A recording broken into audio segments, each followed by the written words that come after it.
नमस्कार, स्वागत आहे आपलं ॲडव्होकेट नरेंद्र माधव या चॅनलवरती। आज एक समतेच्या मार्गाने होणाऱ्या संस्काराच्या स्वरूपाने आपण बोलणार आहोत। संस्काराचं महत्त्व भारतीय समाज व्यवस्थेमध्ये फार असं मोठं आहे आणि समतेच्या माध्यमातून संस्कार बालवयापासून तर अगदी कॉलेज वयातील तरुणांपर्यंत मनामध्ये बिंबवणं ही एक काळाची गरज आहे आणि त्याच अनुषंगाने आम्ही संपूर्ण भारतभर शाळा, कॉलेज, महाविद्यालय यांच्या माध्यमातून समतेचं महत्त्व विशद करत असतो। उद्देश एवढाच आहे की भारतीय समाज व्यवस्थेमध्ये विषमता नष्ट होऊन प्रत्येकाच्या मनामध्ये समतेची, आपुलकीची, प्रेमाची भावना निर्माण व्हावी आणि नवीन माणुसकीचा दृष्टिकोन भारतीयांच्या प्रत्येक मनामध्ये रुजवावा। हा व्यापक दृष्टिकोन घेऊन आम्ही समता संस्कार शिबिर हे आयोजित करत असतो। आज ह्या चॅनलच्या माध्यमातून आपण समतेचं महत्त्व समता संस्काराच्या माध्यमातून विशद करणार आहोत। तत्पूर्वी चॅनल आपल्याला आवडत असेल तर नक्की लाईक आणि सबस्क्राईब करा। या चॅनलच्या माध्यमातून आपल्याला प्रत्येक विषयावरती, आपल्याला प्रत्येक प्रॉब्लेमवरती माहिती या चॅनलच्या माध्यमातून आम्ही घेऊन येणार आहोत। त्याचबरोबर एक चांगला माणूस बनण्यासाठी संस्काराचं कोणत्या पद्धतीचं महत्त्व आहे हे सुद्धा या चॅनलच्या माध्यमातून आपल्यापर्यंत पोहोचवण्याचं काम आम्ही करणार आहोत। तुम्ही नक्की सबस्क्राईब कराल, लाईक कराल अशी आशा बाळगूयात आणि आजच्या विषयाला हात घालूयात। मित्रांनो, संस्कार म्हणजे काय हा जो दृष्टिकोन किंवा हा जो विषय आपण अभ्यासाला घेतला तर प्रत्येकाच्या मनामध्ये संस्काराची व्याख्या ही वेगवेगळी येते। काही जण त्याची समाजशास्त्रीय दृष्टिकोनातून संस्काराची व्याख्या लावायला बघतात, तर काही जण संस्काराची व्याख्या ही आपल्या असणाऱ्या आध्यात्मिक व्यवस्थेवरती किंवा आध्यात्मिक जो उपदेशाचा जो बाज आहे त्या अनुषंगाने लावायचा प्रयत्न करतील। प्रत्येकाची व्याख्या वेगवेगळी येईल, परंतु संस्कार म्हणजे आपल्या पूर्वजांकडून आपल्याला भेटलेलं आदर्शयुक्त अशी एक गुंतवणूक म्हणता येईल की जी आपल्या पूर्वजांनी आपल्यासाठी माणुसकीच्या, प्रेमाच्या नात्याने या देशाला दिलेली एक आपुलकीची भावना म्हणजे संस्कार। म्हणजेच आपल्या पूर्वजांनी आपल्या मनावरती, आपल्या हृदयावरती पेरून ठेवलेले माणुसकीचे, प्रेमाचे जी नियमावली आहे त्याला आपण संस्कार असं ढोबळ मानाने बनवूया। हे झालं संस्काराच्या विषयाच्या अनुषंगाने। आम्ही समता संस्कार शिबिराच्या अनुषंगाने भारतभर समतेच्या दृष्टिकोनातून काम करत असतो, परंतु ते करत असताना सुद्धा बऱ्याचशा अशा सामाजिक समस्याला हात घालणं हे आम्हाला क्रमप्राप्त वाटतं। म्हणून आम्ही आज एक अशी समस्या आपल्या समोर घेऊन येलो आहोत। ही समस्या फार अशी महत्वाची आहे आणि त्यावरती समाजशास्त्रीय दृष्टिकोनातून फार असं काम होणं अपेक्षित आहे। नक्कीच आपण सर्वसामान्य सजग नागरिक असल्या नात्याने ह्यावरती विचार कराल अशी अपेक्षा बाळगूया। मित्रांनो, आजची जी समस्या आहे ती म्हणजे व्यसनधीनता। सध्याचा तरुण वर्ग हा दुर्दैवाने मोठ्या प्रमाणामध्ये व्यसनधीनतेच्या मार्गामध्ये अडकून पडत चाललेला आहे।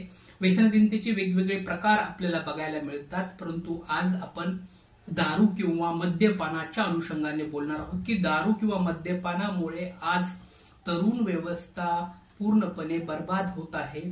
भारतीय समाज व्यवस्थेमधील तरुणांचा जो भाग आहे, जो सहभाग आहे, तो भारताच्या विकासासाठी फार असा आमूलाग्र महत्वाचा आहे। परंतु सध्याच्या व्यवस्थेमध्ये आपण पाहिले तर ह्या ठिकाणी तरुणांची जी पिढी आहे ती बऱ्याच प्रमाणामध्ये व्यसनधीनतेच्या आहारी जात आहेत, मद्यपानाच्या, दारू नशाच्या आहारी जात आहेत। हे दुर्दैवाने आपल्याला थांबवावं लागेल। बघा, सगळेच तरुण काही ह्या मार्गाने जात नाहीत, परंतु बहुतांशी काही प्रमाणात जरी तरुण ह्या मार्गाने जात असतील तर ते नक्कीच दुर्दैवी आहे आणि त्यावरती मोठ्या प्रमाणावरती काम समाज माध्यमावर होणं अपेक्षित आहे। त्यावरती मोठ्या प्रमाणावर काम समाजशास्त्रीय दृष्टिकोनातून सामाजिक कार्यात काम करणारे जे चळवळी आहेत त्यामध्ये होणं अपेक्षित आहे। मानसशास्त्रावरती काम करणाऱ्या लोकांनी ह्यावरती काम करणं अपेक्षित आहे। दारू म्हणजे काय आणि दारू पेणी का बरं आवश्यकता, हे प्रत्येकाचा दृष्टिकोन वेगवेगळा असतो। आपण बहुतांशी गोष्ट पाहायला जातो की काही जण दुःखामध्ये असतात त्यावेळेस दारू पितात। म्हणजे एखाद्या ठिकाणी जर एखाद्याची मयत झाली असेल तर माणूस फार गम मध्ये आहे, फार दुःखामध्ये आहे आणि ते दुःख त्यांना थांबवायचं आहे म्हणून तो दारू घेतो। तर काही ठिकाणी विवाह जुळण्याची प्रक्रिया असते, ते विवाह जुळवत असताना, सोयरीक जुळत असताना सुद्धा काही लोक दारूचं सेवन करत असतात। काही ठिकाणी लग्नामध्ये दारू पिण्याची पद्धत असते, लग्नात वरातीमध्ये नाचण्यासाठी काही तरुण दारू पित असतात। म्हणजे प्रत्येकाला पिणे वाले को हर एक प्रकार का बहाना चाहिए ह्या पद्धतीनुसार दारू पिण्याची एक चळवळ एक मोठ्या पद्धतीने दुर्दैवानं चालत आहे असं म्हणावं लागेल। आणि ही जर थांबवायची असेल तर आपल्याला एक सजग नागरिक म्हणून ह्यावरती काम करणं अपेक्षित आहे। एखाद्याचा बर्थडे असला तर बर्थडे पार्टी त्या ठिकाणी आयोजित करण्यात असते आणि त्या बर्थडे पार्टीमध्ये त्या ठिकाणी ड्रिंक्स त्या ठिकाणी ठेवलेलं असतं. त्या ड्रिंक्समध्ये काही प्रमाणामध्ये अल्कोहोलचं प्रमाण सुद्धा दुर्दैवानं त्या ठिकाणी असतं. म्हणजे दारू पिणं म्हणजे एखाद्याचा वाढदिवस साजरा करणं आहे का? सजग नागरिक म्हणून नक्कीच यावरती विचार कराल. त्याबरोबर एखाद्या नेत्यांचा वाढदिवस असतो. राजकारणामध्ये नेत्यांची फार काही तशी कमतरता नाहीये, परंतु त्या नेत्याच्या एखाद्या राजकारणामध्ये नेत्याच्या त्या वाढदिवसाच्या दिवशी प्रत्येक कार्यकर्त्यांना मोठ्या फार प्रमाणामध्ये बऱ्याच प्रमाणामध्ये त्या ठिकाणी ड्रिंक दिल्यात येतं.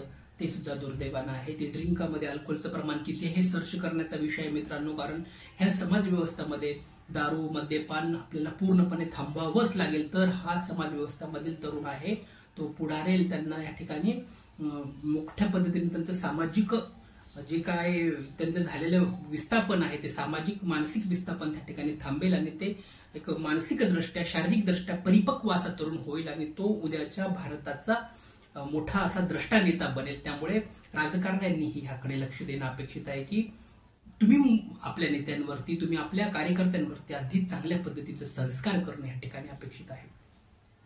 त्याचबरोबर इतर कोणतेही सामाजिक प्रसंग असतील, दुर्दैवाने महापुरुषांच्या जयंत्या असतात, त्या ठिकाणी सुद्धा मद्यपानाचं प्रमाण काही प्रमाणात आपल्याला पाहायला मिळतं. महापुरुषांनी आपल्याला आदर्शाची शिकवण दिलेली आहे, आपल्याला माणुसकीची सदाचाराची सद्नीतीची शिकवण आपल्याला आपल्या महापुरुषांनी दिलेली आहे. असं असताना दुर्दैवांनी त्यांच्या जयंत्यामध्ये दारू पिऊन धिंगाणा करणं हे नक्कीच शोभनीय नाही. यावर सजग नागरिक म्हणून आपण नक्कीच विचार कराल.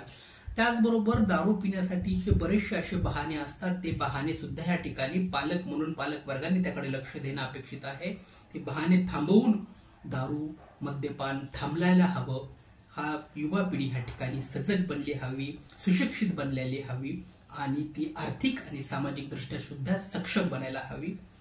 ती जेव्हा सक्षम होईल त्यावेळेस ती त्यांच्या मानसिक आणि शारीरिक दृष्ट्या सक्षम असेल. मित्रांनो, आपण एक चांगल्या पद्धतीचे डॉक्टर बनाल, आपण एक चांगल्या पद्धतीचे इंजिनियर, वकील, त्याचबरोबर एखादा सीए बनाल किंवा चांगल्या पद्धतीचं राजकारणी सुद्धा बनाल, परंतु आपण ते सर्व बनण्याच्या आधी चांगल्या पद्धतीचं माणूस बनणं अपेक्षित आहे. आधी चांगला माणूस बनण्यासाठी आपण पुढाकार घेऊया आणि मग आपलं आपण प्रोफेशन चांगल्या पद्धतीने आपण अमूलाग्र पद्धतीने उच्च पद्धतीवर नेण्याचा प्रयत्न करूया अशी अपेक्षा बाळगूया. आज व्यसनहीनतेच्या माध्यमातून दारू आणि मद्यपान आपण नक्कीच ह्यापुढे लक्ष द्याल, थांबवाल. ही जी दुष्ट प्रवृत्ती आहे समाज व्यवस्थेची ती थांबवण्यासाठी सजग नागरिक म्हणून आपण पुढे याल अशी अपेक्षा बाळगूया आणि समतेच्या या मार्गाने चालण्यासाठी आपल्या सगळ्यांचं सहकार्याची अपेक्षा आहे. चॅनलला जोडा. नक्की आपण भारत या देशाला पुढे घेऊन जाऊयात. आपला हा देश महान संत परंपरेचा देश आहे, महान थोर पुरुषांचा देश आहे आणि आपल्या भारतीय समाज व्यवस्थेमध्ये मूल्यधिष्ठित समाज व्यवस्था फार सुंदर पद्धतीने आपल्याला आदर्श व्यवस्था अशी दिलेली आहे. त्याची जपणूक करणं हे प्रत्येक भारतीयांचं कर्तव्य आहे आणि त्या दृष्टिकोनातून आपण नक्कीच विचार करायला अशी अपेक्षा बाळगतो. ह्या ठिकाणी थांबतो. धन्यवाद.